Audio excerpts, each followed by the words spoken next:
Kaj počnete 30. marca ob 11. Boste preverili? In medtem, ko preverjate, sem Jelka Ovaska. Verjetno se me spominjate še z časov, ko sem delala v založništvu, ali pa kot prevajalko finske književnosti, naprimer Kalevale ali pa romano Arta Pasilinne.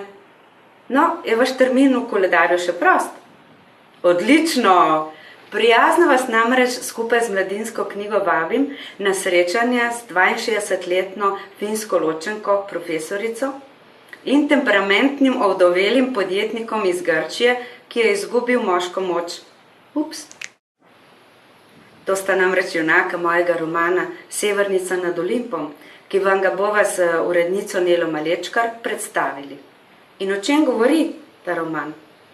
O erotiki in o ljubezni v zrelih letih. In predno vprašate, ne, knjiga ni pisana z avtobiografskimi ambicijami, čeprav temelji na mojih izkušnjah s potovanj in doživeti. Joj, koliko vam bom lahko še povedala. Bomo nadaljevali 30. marca ob 11. Lepo pozdravljeni in vljudno vabljeni.